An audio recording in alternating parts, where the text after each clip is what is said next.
Hello everybody, I hope you're doing very well. So this video we're going to take a look at if you want to buy a vintage plane for using on your woodwork projects rather than collecting, what you should be looking for. So straight off, what you want to avoid is something like this. Now this is a plane made by Stanley, but it's what they call their handyman plane. So it's just not quite the same thing. You get a plastic handle, nothing necessarily wrong with plastic, but it's not as nice to use. There's a little plastic ridge coming through the back there, it's not as comfortable. If you wanted to reshape it, it's going to be problematic. And the depth adjustment wheel is also in plastic. So again, if you wanted something to maybe ease the bottom of a door now and again, or a bit of home carpentry, absolutely fine. But if you want to do actual woodworking at home, not worth picking this one up. If it was dirt cheap and you needed a new blade and it was in good order, you could get a new plane iron out of it. And if you needed a couple of replacement parts, fair enough. But anything with this kind of maroon, kind of burgundy colour, steer clear of. The next thing to steer clear of is something like this. Swamp plane. Now, it's not to say that this plane can't be restored and made to work very, very well in the future, but that's a restoration project. You can see it's deteriorated everywhere and you've got a job on your hands there. Not necessarily a problem that the chrome plating is coming off. You could remove the loose and go onto it, but all of it needs attention. I'm sure we'll do a restoration at some point. It'll be fun to do that. But if you want something to just use, that's going to be a waste of time for you. Again, could be a parts bin if you need, a handle to replace something that's cracked, or whatever, but not necessary.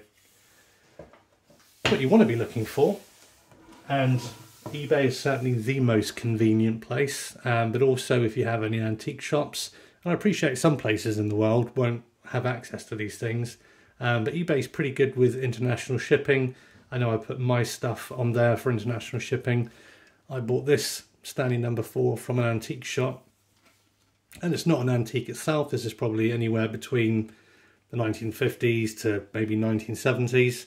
And for me personally, that's a real sweet spot with these planes. And everything's in really good order.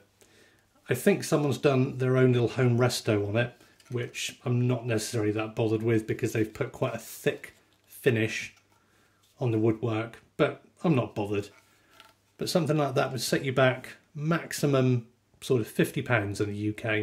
I think depending where you are in the other parts of the world, it might be a bit more expensive. But don't get too carried away. So something like that should do you. Another thing to avoid, if you just want to pick up something as a good, reasonable user plane, is something like this beast. Now this is an early Stanley and I don't have a small smoothing plane from their earlier dates. But this one is quite early because it doesn't have a frog adjustment screw in the back. The depth adjustment screw is small, and when you advance the screw it actually retracts the blade, which was changed in later years. I don't have anything against these planes, but for me the classic thing that you'll read from buyer's guides is, go to pre-World War II, that's the sweet spot. My experience is not that at all.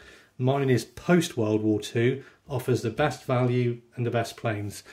All of the 4 that I did on the previous video, where we set them up, each one took about 15 minutes, they were all more than likely, maybe the record was pre, but most of them were all post-World War II.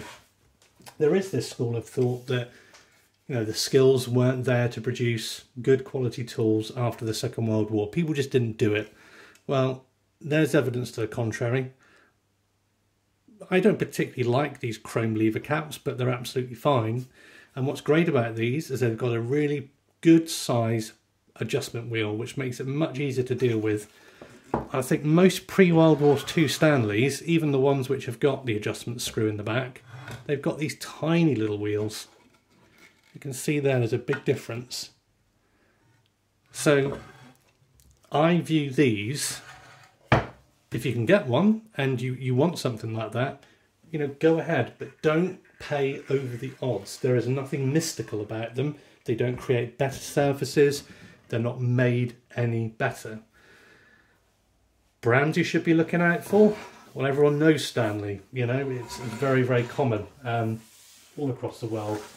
Miller's Falls, you don't really find them in the UK a great deal. Again, I paid about 40 quid for this.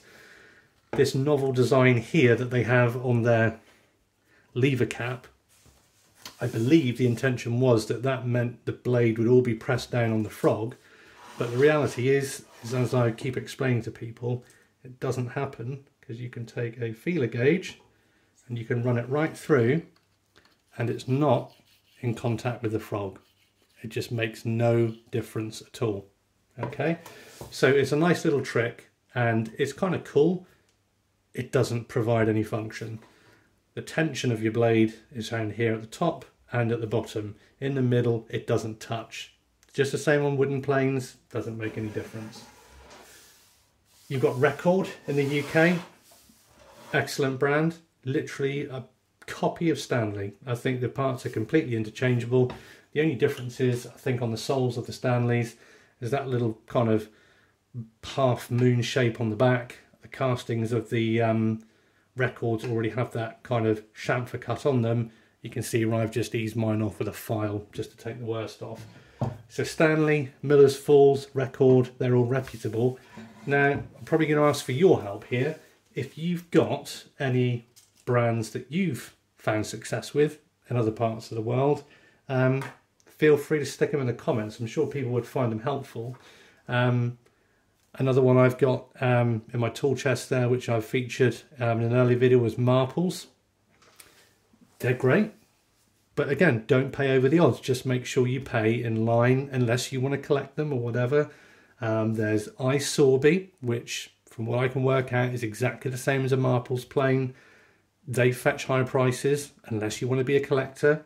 You can just move on by them. But if you see one at a good price, fine. I think Matheson even made a cast metal plane at one stage, but I believe they're highly collectible. I don't think you're going to find them at boot sales and such like. Stanley's are your classics, Records, and again, people in the US, you'll be able to tell me whether Miller's Falls are really, you know, the thing. So yeah, briefly, in summary, don't pick a job for yourself. Don't pick up the DIY man's plane. All right? You don't need your maroon paint job and plastic.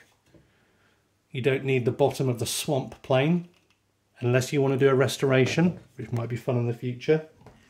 And you don't need your 19th century or early 20th century Stanleys, unless you particularly want to, and they're good value. They don't work any better than later Stanleys. One note, if you fancy buying the modern Stanley Bailey plane, you can still buy them, but they are horrific. The castings are dreadful. The plastic handles are hollow and they've got a nasty seam running over them. They're not fit for purpose. They are awful. The mouth in them is far too big. They're disgusting. I wouldn't go near it. Don't consider it. Other brands to maybe avoid are, if you see them kicking around at a car boot sale, things like Silverline, Clark, Faithful, things of that, or just something that's quite unknown. Yes, I don't dispute for 1 minute that you can't tune those up and make them work, but from my perspective, it's not going to be worth the effort 9 times out of 10. You know, you can't go wrong with a Stanley, really. It's or a Record. They're certainly in the UK, they're the top ones to go for. So that's what to look out for. I'm going to try in the next video coming up about the basic sharpening, setting and using. Again, just basics to get you going, not to get things super confused. And yeah, we'll go from there. So thanks for tuning in and we'll catch up soon.